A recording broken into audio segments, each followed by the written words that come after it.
Hi everyone. In this video, we will learn how to resolve checkmarks vulnerabilities. So basically, we are using multiple applications, right? So basically, we are using front-end repos, or for backend, we are using multiple APIs. So for security purpose, we need to fix some security checks and vulnerabilities. So we have a one application, for example, Checkmarx. So through Checkmarx, we need to find what type of vulnerabilities in your application, and we need to resolve those. So for example, this is my API. Okay, in this API, I need to find how many vulnerabilities are there. So you just you need to go the checkmark application, just log in with your company ID. Okay, and just open your application. For example, this is my application. Just go to here, overview.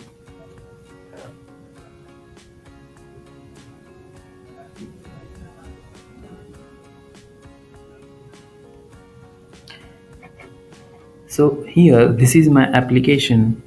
For example, this is my web API. Okay, here we have a branch. So basically, we need to use master branch.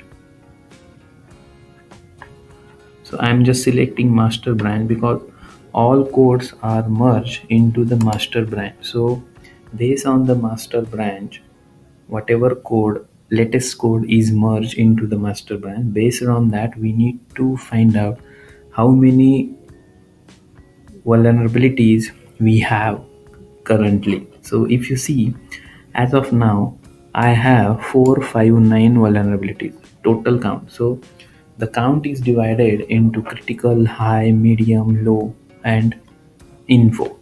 So basically, we need to focus priority wise. For example, first we need to cover critical, then high, then medium, then low. Okay, if you see, there are four options. First, we just go through the overview. In overview, all vulnerabilities are here. Okay, so if you see how many types of vulnerabilities you have currently in your application based on the master branch. Now we need to resolve those. We need to check where exactly this vulnerability have. So just go to the scan history. So this is my recent scan completed. Okay, so I need to check what exact vulnerabilities we have. Just go to click over here. So this is your scan. So here there are multiple scanners we have, like SAST. So here we don't have any vulnerabilities, means all are low, which is a third priority. Now we are just move to the container security. If you see the container security, okay, we have a 247 results.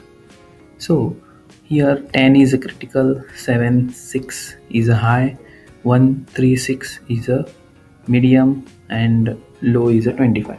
If you see the container security, then most of the changes are in your Docker file. So this is a task of DevOps team.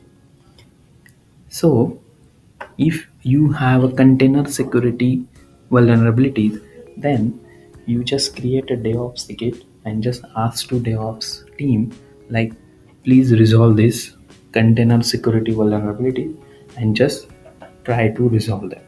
If you check the results, then you see how many types of vulnerabilities inside the container security. So overall 96. This is a, see, most of the Docker file GCP changes we need to update. So most of the change, and this is a DevOps task. So you just simply create a DevOps ticket, and we cannot see sometimes of like multiple changes we need to perform inside this file, but we cannot test it, right? So better way, you just create a DevOps ticket, so DevOps team will handle. I just quickly go back.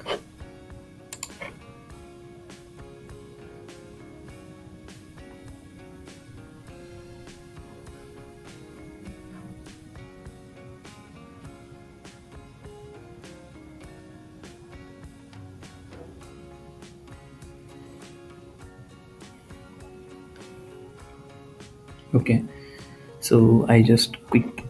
Okay, my so SAST is okay. Container security is a DevOps task. Now we need to focus SCA and others, IAC security and everything. So now most of the things container security which is covered.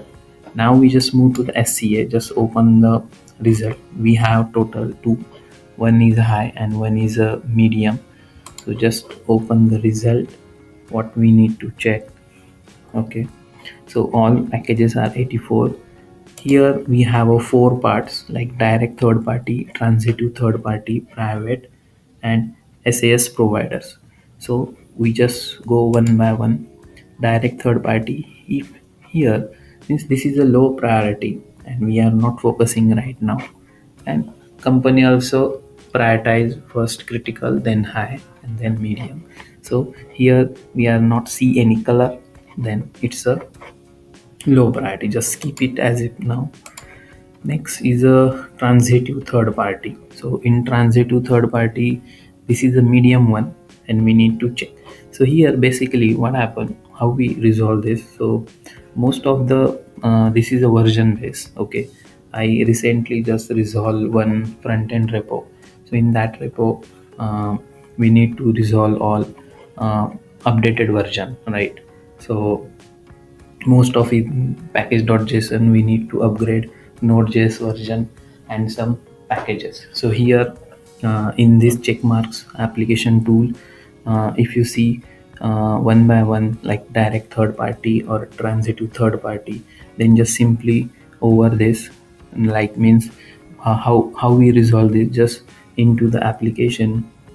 We need to upgrade this new version, means currently your application is using 7.03 and we need to upgrade like 8.14. Okay, in this way you can just resolve this. So here we have only one medium priority, else are low priority.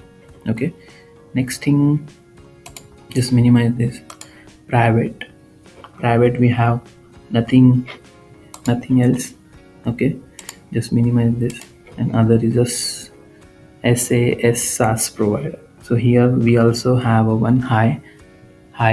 So if high is our priority, definitely it's a priority, so we need to check what version we need to upgrade.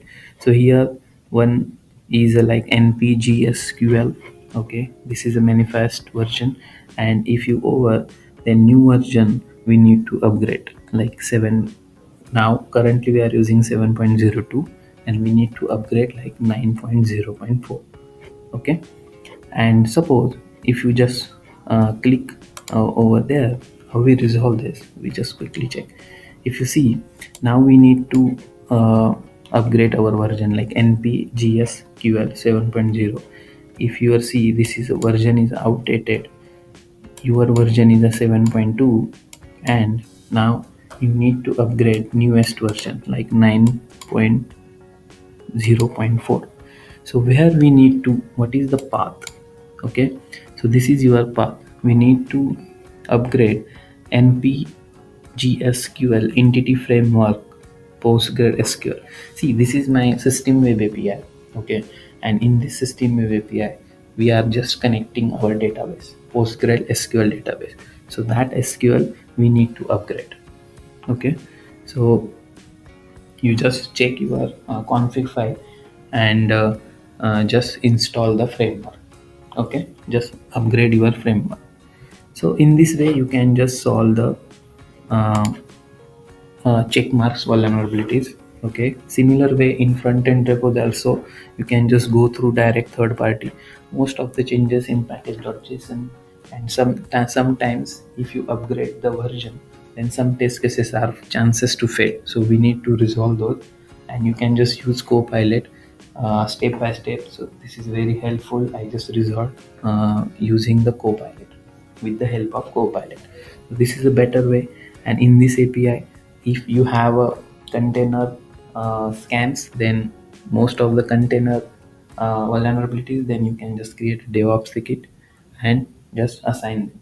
Because we can change inside the Docker file, but we cannot test this. So better way, you can just create DevOps ticket, and for other scan, you can just upgrade the version, just run it, test it, and if any test cases fail, then we need to resolve those.